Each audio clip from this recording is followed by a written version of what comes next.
ਹੁਣ ਤੁਹਾਨੂੰ ਸਿੱਧਾ ਲੈ ਕੇ ਚੱਲਦੇ हैं ਮੁੱਖ ਮੰਤਰੀ ਕੈਪਟਨ ਅਮਰਿੰਦਰ ਸਿੰਘ ਸਾਰਾਗੜੀ ਦੇ ਸ਼ਹੀਦਾਂ ਨੂੰ ਸ਼ਰਧਾਂਜਲੀ ਦੇ ਰਹੇ ਨੇ।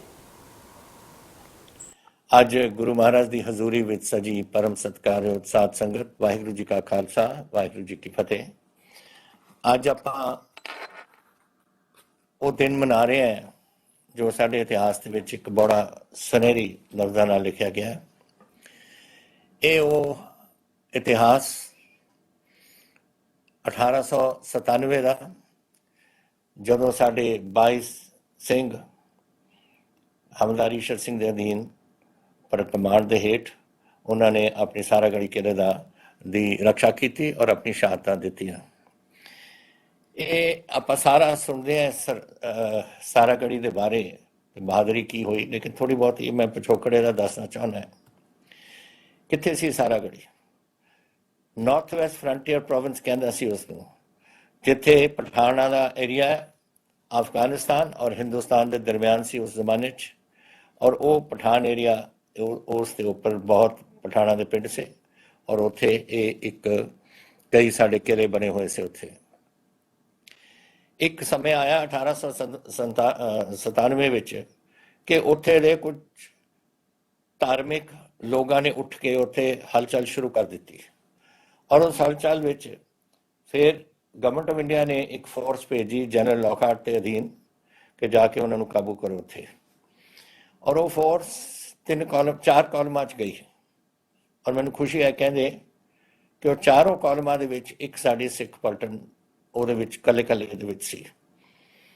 ਫਸਟ ਸਿੱਖ ਉਦੋਂ ਸੀ 14 ਫਿਰੋਜ਼ਪੁਰ, ਸੈਕੰਡ ਜੋ ਮੇਰੀ ਸੀ ਉਹ ਸੀ 15 ਲੁਧਿਆਣਾ, ਥਰਡ ਜੋ 53 ਸੀ 45 ਸੀ ਉਹ ਸੀ ਰੈਟਰੀਜ਼, ਔਰ 4 ਨੰਬਰ ਜੋ ਅੱਜ ਹੈ 4 ਸਿੱਖ ਉਹ ਸੀ 36 ਨੰਬਰ। ਔਰ ਉਹਨਾਂ ਨੇ ਡਿਫੈਂਸ ਕੀਤੀ। ਥਰਡ ਸਿੱਖ ਨੂੰ ਭੇਜ ਦਿੱਤਾ ਚਕਦਾਰਾ ਡਿਫੈਂਸ ਵਾਸਤੇ, ਉਹ ਕਿਲਾ ਸੀ ਉੱਥੇ। ਫਸਟ ਸਿੱਖ ਗਈ ਚਤਰਾਲ ਦੇ ਡਿਫੈਂਸ ਵਾਸਤੇ। ਸੈਕੰਡ ਸਿੱਖ ਗਈ ਮਲਾਕੰਡ ਦੇ ਉੱਪਰ ਜਿੱਥੇ ਕਿਲੇ ਲਿੱਤੇ ਗਏ ਸੀ ਅਫਰੀਦੀਆਂ ਔਰ ਔਰਕਜ਼ਾਈਆਂ ਦੇ, ਉਹਨਾਂ ਨੂੰ ਵਾਪਸ ਲੈਣ ਵਾਸਤੇ। ਔਰ ਖੱਬੇ ਪਾਸੇ ਜਦੋਂ ਇੱਕ ਔਰਮ ਜਾਰੀ ਸੀ ਉੱਪਰ ਮਲਾਕੰਡ ਦੇ ਸਾਈਡ ਖੱਬੇ ਪਾਸੇ ਨੂੰ ਇੱਕ ਬੜੀ ਵੈਲੀ ਜਾਂਦੀ ਸੀ, ਜਿਹੜੀ ਜਾਂਦੀ ਸੀ ਅੱਗੇ। ਔਰ ਇਹਨਾਂ ਦੀ ਜਨਰਲ ਲੌਕਹਾਰਟ ਦਾ ਇਹ ਫੈਸਲਾ ਸੀ ਕਿ ਉਸ ਵੈਲੀ ਦੇ ਅਖੀਰ 'ਚ ਜਾ ਕੇ ਸੱਜੇ ਪਾਸੇ ਨੂੰ ਇੱਕ ਪਾਸ ਚੱਲਦਾ ਸੀ, ਚਗਰਾ ਕੋਟਲੂ ਪਾਸ, ਉਹਦੇ ਰਾਹੀਂ ਜਾ ਕੇ ਇਹ ਪਠਾਨਾਂ ਦੇ ਗੜ੍ਹ ਦੇ ਵਿੱਚ ਜਾ ਕੇ ਉੱਥੇ ਆਪਣੀ ਫੋਰਸ ਨੂੰ ਲੈ ਕੇ ਜਾਣ। ਸੱਜੇ ਪਾਸੇ ਸੀ ਸਮਾਨਾ ਰਿਜ ਔਰ ਖੱਬੇ ਪਾਸੇ ਸੀ ਦਰਗਾਈ ਫੀਚਰ, ਜਿੱਥੇ ਇੱਕ ਬ੍ਰਿਗੇਡ ਦੀ ਬੈਟਲ ਚੱਲ ਰਹੀ ਸੀ ਦਰਗਾਈ। 4 ਵਿਕਟੋਰੀਆ ਕ੍ਰਾਸ ਮਿਲੇ ਉਸ ਬੈਟਲ ਦੇ ਵਿੱਚ। ਔਰ ਇਹ ਸੱਜੇ ਪਾਸੇ ਇਸ ਨਾਲੇ ਦੇ ਸਮਾਨਾ ਰਿਜ ਸੀ ਜਿੱਥੇ 2 ਕਿਲੇ ਸੀ, ਇੱਕ ਲੌਕਹਾਰਟ ਔਰ ਇੱਕ ਗੁਲਿਸਤਾਨ। ਔਰ ਇਹ 4 ਸਿੱਖ ਨੂੰ 36 ਨੰਬਰ ਨੂੰ ਦਿੱਤੀ ਗਈ ਸੀ ਡਿਫੈਂਸ ਵਾਸਤੇ। ਹੁਣ ਲੌਕਹਾਰਟ ਔਰ ਗੁਲਿਸਤਾਨ ਦੇ ਦਰਮਿਆਨ ਕੋਈ ਉਹਨਾਂ ਦੀ ਨਿਗਾਹ ਦਾ ਕਾਂਟੈਕਟ ਨਹੀਂ ਸੀ, ਆਈ ਕਾਂਟੈਕਟ ਨਹੀਂ ਸੀ, ਕਿਉਂਕਿ ਵਿੱਚ ਪਹਾੜੀ ਆਉਂਦੀ ਸੀ। ਤੇ ਉਸ ਪਹਾੜੀ ਦੇ ਉੱਪਰ ਜਾ ਕੇ ਇੱਕ ਕਿਲਾ ਬਣਾਇਆ, ਇੱਕ ਆਬਜ਼ਰਵੇਸ਼ਨ ਪੋਸਟ ਬਣਾਈ ਜਿਹਦਾ ਨਾਮ ਸੀ ਸਾਰਾਗੜੀ। ਔਰ ਉਹਨਾਂ ਦਾ ਕੰਮ ਸੀ ਇੱਕ ਦਾ ਨੈਚੁਰਲੀ ਉਸ ਏਰੀਆ ਦਾ ਡਿਫੈਂਸ, ਇੱਕ ਪਲਟੂਨ ਦਾ ਪੋਜੀਸ਼ਨ ਸੀ ਉਹ ਰੱਖਣ ਨੂੰ, ਔਰ ਨਾਲੇ ਦੂਸਰਾ ਕਮਿਊਨੀਕੇਸ਼ਨ ਗੁਲਿਸਤਾਨ ਔਰ ਲੌਕਹਾਰਟ ਦੇ ਦਰਮਿਆਨ ਕਮਿਊਨੀਕੇਸ਼ਨ ਪੋਸਟ ਸੀਗਾ ਇਹ ਦੇਖਣ ਵਾਸਤੇ। ਔਰ ਪਤਾ ਜਦੋਂ ਖਬਰ ਆਈ ਕਿ ਉਧਰਲੇ ਪਾਸਿਓਂ ਬੜੇ ਇਕੱਠੇ ਹੋ ਰਹੇ ਨੇ ਅਫਰੀਦੀ ਔਰ ਔਰਕਜ਼ਾਈ, ਉਹਨਾਂ ਨੇ ਫਿਰ ਫੋਰਸ ਸਿੱਖ ਨੂੰ ਇੱਥੇ ਭੇਜਿਆ ਔਰ ਦੋਨੋਂ ਕੋਈ 165 ਜਵਾਨ ਸੇ ਮੇਜਰ ਡੇਵੋ ਦੇ ਕੋਲ ਗੁਲਿਸਤਾਨ 'ਚ, ਬਾਕੀ ਕਰਨਲ ਹੌਟਨ ਜੋ ਉਹਨਾਂ ਦੇ ਕਮਾਂਡਿੰਗ ਆਫਿਸਰ ਸੇ ਉਹ ਲੌਕਹਾਰਟ ਦੇ ਵਿੱਚ ਸੇ। ਔਰ ਕਰਨਲ ਹੌਟਨ ਨੇ ਹੌਲਦਾਰ ਈਸ਼ਰ ਸਿੰਘ ਨੂੰ ਔਰ 22 ਬੰਦੇ ਭੇਜੇ, ਇੱਕ ਹੀ ਆਪਣੀ ਪਲਟਨ ਦੇ ਜਵਾਨ ਔਰ ਇੱਕ ਉਹਨਾਂ ਦਾ NCE ਨਾਨ ਕੰਬੈਟੈਂਟ ਇਨਰੋਲਡ ਜਿਹੜਾ ਉਹਨਾਂ ਦਾ ਲੰਗਰ ਚਲਾ ਰਿਹਾ ਸੀਗਾ, ਉਹਦਾ ਨਾਮ ਸੀ ਸਿਪਾਹੀ ਦਾਦ। ਸੋ ਇਹ ਉੱਥੇ ਸੀ ਜਦੋਂ ਸਵੇਰੇ ਦਾ ਵੇਲਾ ਆਇਆ। ਜਦੋਂ 12 ਸਤੰਬਰ ਨੂੰ ਅੱਜ ਦੇ ਦਿਨ ਸਵੇਰੇ 9 ਵਜੇ ਤੇ ਥੋੜ੍ਹਾ ਪਹਿਲਾਂ ਇੱਕ ਚਿੱਟੀ ਝੰਡੀ ਦੇ ਹੇਠ ਆਇਆ ਪਠਾਨ ਲੀਡਰ ਔਰ ਕਹਿੰਦਾ ਤੁਸੀਂ ਇਹ ਖਾਲੀ ਕਰੋ। ਤੇ ਈਸ਼ਰ ਸਿੰਘ ਨੇ ਉਹਨੂੰ ਭਜਾਤਾ ਉੱਥੋਂ ਠੇਠ ਪੰਜਾਬੀ 'ਚ। ਔਰ ਉਸ ਤੋਂ ਬਾਅਦ ਫਿਰ 2 ਬੰਦੇ ਫਿਰ ਆਏ ਪਠਾਨ और इस दाद ਨੂੰ ਬੁਲਾਇਆ ਉਹਨਾਂ ਨੇ ਬਾਹਰ ਕਿ ਤੂੰ ਇੱਥੇ ਮਰੇਂਗਾ ਕਿਉਂ, ਤੂੰ ਚੱਲ ਸਾਡੇ ਨਾਲ। ਉਹਨਾਂ ਨੇ ਉਹਨਾਂ ਨੂੰ ਭਜਾਤਾ। ਉਹ ਰਿਸ਼ਤੇਦਾਰ ਸੇ, ਦਾਦ ਦਾ ਪਿੰਡ ਉਹਦੇ ਨੇੜੇ ਹੀ ਸੀ, ਉੱਥੇ ਕਿਤੇ ਮੀਲ 1.5 ਮੀਲ ਦੇ ਦਰਮਿਆਨ ਹੀ, ਔਰ ਉਹ ਜਾਣਦੇ ਸੀ ਕੌਣ ਹੈ। ਔਰ ਉਹਨਾਂ ਨੇ ਭਜਾਤਾ ਕਿ ਮੈਂ ਤਾਂ ਆਪਣੀ ਪਲਟਨ ਦੇ ਨਾਲ ਹੀ ਰਹੂੰਗਾ। ਔਰ ਉਹ ਚਲੇ ਗਏ। ਔਰ ਫਿਰ 9 ਵਜੇ ਦੇ ਕਰੀਬ ਪਹਿਲਾ ਹਮਲਾ ਹੋਇਆ। ਔਰ ਇਹਨਾਂ ਨੇ ਜਦੋਂ ਘੇਰਾ ਪੈ ਰਿਹਾ ਸੀ, ਘੇਰਾ ਪੂਰੀ ਤਰਫ ਤੋਂ, तो हवलदार ईश्वर सिंह ने एक सिग्नल भेजा। सिग्नलर सी सिपाही गुरमुख सिंह, ਉਹਦੇ ਰਾਹੀਂ ਕਿ ਅਸੀਂ ਘੇਰੇ 'ਚ ਆ ਰਹੇ ਹਾਂ, ਤੁਸੀਂ ਹੁਕਮ ਦਿਓ। ਹੁਕਮ ਦਿੱਤਾ ਕਿ ਤੂੰ ਆਪਣੀ ਪੋਜੀਸ਼ਨ ਹੋਲਡ ਕਰ ਔਰ ਤੂੰ ਹਿੱਲਣਾ ਨਹੀਂ ਉੱਥੋਂ। ਔਰ ਉਹਨੇ ਫਿਰ ਪਤਾ ਲੱਗਿਆ ਕਿ ਹੁਣ ਤਾਂ ਮੇਰੇ ਅੰਤਮ ਦਿਨ ਆ ਗਏ ਨੇ। ਉਹਨੇ ਆਪਣੀ ਡਿਫੈਂਸ ਜੋ ਕੁਝ ਕਰ ਸਕਦਾ ਸੀ ਉਹਦੇ ਵਿੱਚ ਆਪਣੇ ਜਵਾਨਾਂ ਨੂੰ ਸਾਰਿਆਂ ਨੂੰ ਲਾਇਆ ਔਰ ਉਹ ਜੰਗ ਸ਼ੁਰੂ ਹੋਇਆ 9 ਵਜੇ। ਔਰ 3:45 ਵਜੇ ਤੱਕ ਇਹ ਜੰਗ ਚੱਲਿਆ। ਐਮੂਨੀਸ਼ਨ ਇਹਨਾਂ ਕੋਲ ਇੰਨਾ ਜ਼ਿਆਦਾ ਨਹੀਂ ਸੀ। 100 ਰਾਊਂਡ ਸੇ ਪਾਊਚ ਐਮੂਨੀਸ਼ਨ ਔਰ 400 ਰਾਊਂਡ ਪਰ ਪਰਸਨ ਇੱਕ ਬੰਦੇ ਦੇ ਵਾਸਤੇ ਪਲਟੂਨ ਰਿਜ਼ਰਵ ਸੀ। ਔਰ ਇਹਨਾਂ ਨੇ ਇਹ 500 ਰਾਊਂਡ ਇੱਕ ਜਵਾਨ ਦੇ ਕੋਲ ਸੀ। ਔਰ ਉਹ ਜਦੋਂ 12-1 ਵਜੇ ਦੇ ਕਰੀਬ ਕਿਹਾ ਕਿ ਸਾਡਾ ਐਮੂਨੀਸ਼ਨ ਘੱਟ ਰਿਹਾ, ਤੁਸੀਂ ਸਾਨੂੰ ਕੋਈ ਹੈਲਪ ਭੇਜੋ, ਐਮੂਨੀਸ਼ਨ ਭੇਜੋ। ਕੋਸ਼ਿਸ਼ ਕੀਤੀ ਕਰਨਲ ਹੌਟਨ ਨੇ 2-3 ਵਾਰ ਬੰਦਿਆਂ ਨੂੰ ਭੇਜਣ ਦੀ, ਲੇਕਿਨ ਪਹੁੰਚ ਨਹੀਂ ਸਕੇ। ਘੇਰਾ ਬੜਾ ਇਹਨਾਂ ਦਾ ਪਿਆ ਹੋਇਆ ਸੀ ਔਰ ਕਜ਼ਾਈਆਂ ਦਾ ਔਰ ਫਰੀਦੀਆਂ ਦਾ।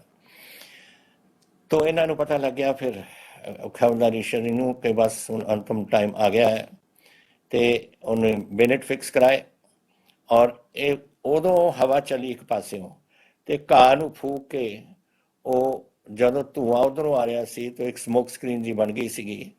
ਉਦੋਂ ਪਠਾਨਾਂ ਨੇ ਹਮਲਾ ਕੀਤਾ, ਤੋੜਨ ਦੀ ਕੋਸ਼ਿਸ਼ ਕੀਤੀ ਦਰਵਾਜ਼ੇ ਦੀ, ਗੋਲੀਆਂ ਚੱਲੀਆਂ, ਲੜਾਈ ਚੱਲਦੀ ਰਹੀ। ਔਰ 3:45 ਵਜੇ ਦੇ ਕਰੀਬ, 3:30 ਦੇ ਕਰੀਬ ਗੁਰਮੁਖ ਸਿੰਘ ਸਾਰੇ ਸ਼ਹੀਦ ਹੋ ਗਏ ਸੀ। ਗੁਰਮੁਖ ਸਿੰਘ ਨੇ ਆਪਣੀ ਲਾਸਟ ਸਿਗਨਲ ਕੀਤੀ ਕਰਨਲ ਹੌਟਨ ਨੂੰ ਕਿ ਹੁਣ ਸਾਰੇ ਆ ਗਏ ਨੇ ਅੰਦਰ ਔਰ ਸਾਰੇ ਸ਼ਹੀਦ ਹੋ ਗਏ ਨੇ। ਹੁਣ ਮੈਂ ਹੁਕਮ ਚਾਹੁੰਦਾ ਉੱਥੋਂ ਕਿ ਮੈਂ ਆਪਣਾ ਸਿਗਨਲ ਇਕੁਇਪਮੈਂਟ ਹੀਲੀਓ ਹੁੰਦਾ ਸੀ ਜਿਹੜੀ ਉਹ ਇਸਤੇਮਾਲ ਕਰਦੇ ਸੀ, ਉਹਨੂੰ ਰੱਖਦਾ ਔਰ ਆਪਣੀ ਰਾਈਫਲ ਚੱਕਦਾ। ਤੇ ਉਹਨਾਂ ਨੂੰ ਹੁਕਮ ਉਹਨੂੰ ਦੱਸਤਾ ਦਿੱਤਾ ਗਿਆ ਕਿ ਤੂੰ ਹਾਂ ਆਪਣੀ ਰਾਈਫਲ ਚੱਕ ਲੈ। ਔਰ ਅਖੀਰਲਾ ਬੰਦਾ ਜਿਹੜਾ ਉੱਥੇ ਸ਼ਹੀਦ 2 ਹੋਏ, ਇੱਕ ਦਾਦ ਦੀ ਸਮਝਣ ਵਾਲੀ ਗੱਲ ਹੈ ਕਿ ਉਦੋਂ NCCs ਨੂੰ ਹੁਕਮ ਨਹੀਂ ਸੀ ਬੰਦੂਕ ਚੱਕਣ ਦਾ, ਲੇਕਿਨ ਜਦੋਂ ਉਹਨੇ ਦੇਖੇ ਕਿ ਸਾਰੇ ਕਿਤੇ ਸ਼ਹੀਦ ਹੋ ਗਏ ਨੇ, ਉਹਨੇ ਚੱਕ ਲਈ ਬੰਦੂਕ। ਔਰ ਜੋ ਰਿਕਾਰਡ ਦੇ ਮੁਤਾਬਿਕ ਹੈ ਕਿ ਉਸਨੇ 5 ਅਫਰੀਦੀਆਂ ਨੂੰ ਮਾਰਿਆ ਔਰ ਫਿਰ ਉਹ ਆਪ ਸ਼ਹੀਦ ਹੋਇਆ। ਗੁਰਮੁਖ ਸਿੰਘ ਵੀ ਥੱਲੇ ਆ ਗਿਆ, ਉਹ ਵੀ ਅਖੀਰਲੇ ਵਿੱਚ ਸ਼ਹੀਦ ਹੋ ਗਿਆ। ਫਿਰ ਇਹਨਾਂ ਨੇ ਅੱਗੋਂ ਗੁਲਾਤੀ ਇਹ ਜਿਹੜੇ ਅਫਰੀਦੀ ਔਰ ਕਜ਼ਾਈ ਨੇ ਔਰ ਉਹ ਕਿਲਾ ਫੂਕਤਾ, ਸਿਰਫ ਪੱਥਰ ਦੀ ਦੀਵਾਰਾਂ ਖੜੀਆਂ ਰਹਿ ਗਈਆਂ, ਸਭ ਕੁਝ ਬਾਕੀ ਫੂਕਤਾ ਉਸਦਾ। ਇਹ ਸੀ ਬਹਾਦਰੀ। ਇੱਕ ਬਾਰ ਇਹਨਾਂ ਨੂੰ ਕਿਹਾ ਗਿਆ ਤੁਸੀਂ ਆਪਣੇ ਹਥਿਆਰ ਰੱਖ ਦਿਓ। ਇੱਕ ਬੰਦਾ ਨਹੀਂ ਉਹਦੇ ਵਾਸਤੇ ਤਿਆਰ ਹੋਇਆ, ਮਰੇ, ਸ਼ਹੀਦ ਹੋਏ। ਔਰ 10ਵੇਂ ਪਾਤਸ਼ਾਹ ਦੇ ਹੁਕਮਾਂ ਤੇ ਜਦ ਆਗ ਕੀ ਅਵਧ ਨਿਦਾਨ ਬਣੇ ਤਾਂ ਅਤ ਹੀ ਰਣ ਮੇ ਤਬ ਜੂਝ ਮਰੂ, ਕਿ ਮੇਰਾ ਜਦੋਂ ਇਹ ਅਕਾਲ ਪੁਰਖ ਅਖੀਰਲਾ ਸਮੇਂ ਆਉਂਦਾ ਹੈ ਜੰਗ ਵਿੱਚ ਮੈਂ ਸ਼ਹੀਦ ਹੋਵਾਂ। ਇਹ ਸਾਡੀ ਸਿੱਖ ਰੈਜੀਮੈਂਟ ਦਾ ਅੱਜ ਅਸੀਂ ਅਰਦਾਸ ਕਰਦੇ ਹਾਂ ਜਦੋਂ ਵੀ ਅਸੀਂ ਕਿਤੇ ਵੀ ਜਾਂਦੇ ਹਾਂ। ਔਰ ਮੈਨੂੰ ਬੜੀ ਖੁਸ਼ੀ ਹੈ ਅੱਜ ਕਿ ਮੈਂ 4 ਸਿੱਖ ਦੇ 36 ਨੰਬਰ ਮੈਂ ਕਹਿੰਦਾ ਉਹਨੂੰ 36 ਨੰਬਰ ਦੇ ਇਸ ਦਿਹਾੜੇ ਤੇ ਮੈਂ ਤੁਹਾਡੇ ਨਾਲ ਹੈ। ਪਹੁੰਚਣਾ ਮੈਨੂੰ ਚਾਹੀਦਾ ਸੀ, ਲੇਕਿਨ ਰਾਤ ਹੀ ਇੱਥੇ ਬਾਰਿਸ਼ ਪੈ ਰਹੀ ਹੈ, ਨਹੀਂ ਚੰਡੀਗੜ੍ਹ ਵਿੱਚ ਹੈਲੀਕਾਪਟਰ ਨਹੀਂ ਜਾ ਸਕਦਾ ਸੀ ਅੱਜ, ਨਹੀਂ ਮੈਂ ਜ਼ਰੂਰ ਪਹੁੰਚਣ ਦੀ ਕੋਸ਼ਿਸ਼ ਕਰਦਾ ਤੁਹਾਡੇ ਕੋਲ। ਇੰਨਾ ਹੀ ਮੈਂ ਕਹਿ ਸਕਦਾ ਕਿ ਮੈਨੂੰ ਖੁਸ਼ੀ ਹੈ ਕਿ ਇਸ ਦਿਨ ਨੂੰ ਆਪਾਂ ਮਨਾ ਰਹੇ ਹਾਂ। ਜਦੋਂ ਕੋਈ ਸਿੰਘ ਸ਼ਹੀਦ ਹੁੰਦਾ ਖੁਸ਼ੀ ਮਨਾਉਂਦੇ ਹੁੰਦੇ ਆਪਾਂ। ਔਰ 100 ਇੰਨੇ ਜੈਸੇ ਬ੍ਰਿਗੇਡੀਅਰ ਸਾਹਿਬ ਨੇ ਤੁਹਾਨੂੰ ਦੱਸਿਆ ਕਿੰਨੇ ਸਾਲ ਹੋ ਗਏ ਨੇ, ਲੇਕਿਨ ਬਹਾਦਰੀ ਵਾਸਤੇ ਸਾਲ ਨਹੀਂ ਹੁੰਦੇ। ਬਹਾਦਰੀ ਸਦਾ ਵਾਸਤੇ ਹੀ ਲੋਕ ਯਾਦ ਰੱਖਦੇ ਨੇ ਔਰ ਈਸ਼ਰ ਸਿੰਘ ਦਾ ਨਾਮ ਸਦਾ ਹੀ ਜਾਏਗਾ। ਅੱਜ ਅਸੀਂ ਇਹ ਦੱਸਿਆ ਮੈਨੂੰ ਕਿ ਇੱਥੇ ਇੱਕ ਯਾਦਗਾਰ ਬਣਾ ਰਹੇ ਨੇ। ਸਾਡਾ ਗੁਰਦੁਆਰਾ ਸਾਹਿਬ ਹੈ ਜਿਹੜਾ ਸਾਹਮਣੇ ਮੈਂ ਦੇਖ ਰਿਹਾ, ਇਹ ਉਹਨਾਂ ਦੀ ਯਾਦਗਾਰ ਉਦੋਂ ਬਣਾਈ ਸੀ। ਇੱਕ ਅੰਮ੍ਰਿਤਸਰ ਬਣਾਈ ਸੀ ਦਰਬਾਰ ਸਾਹਿਬ ਦੇ ਬਾਹਰਲੇ ਪਾਸੇ।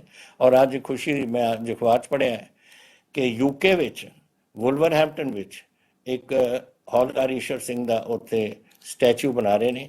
ਔਰ ਉਹ ਕੁਛ ਤਾਂ ਸੰਗਤ ਨੇ ਪੈਸੇ ਕੀਤੇ ਨੇ, ਕੁਛ ਵੁਲਵਰਹੈਂਪਟਨ ਦੀ ਜਿਹੜੀ ਕਾਰਪੋਰੇਸ਼ਨ ਹੈ ਉਹਨਾਂ ਨੇ ਪੈਸੇ ਦਿੱਤੇ ਨੇ। ਔਰ ਅੱਜ ਦੇ ਦਿਨ ਉਹਨੂੰ ਵੀ ਉਹ ਯਾਦਗਾਰ ਨੂੰ ਸਾਰੀ ਦੁਨੀਆ ਦੇ ਸਾਹਮਣੇ ਰੱਖਿਆ ਜਾਵੇਗਾ।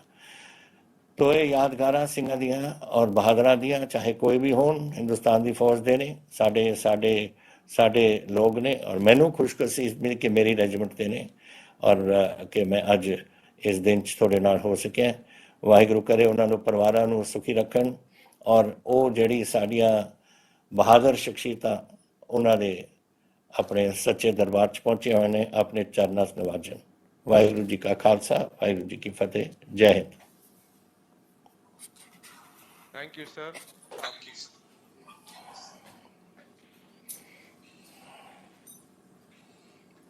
मोटिवेशन के तौर पे आपने बताया।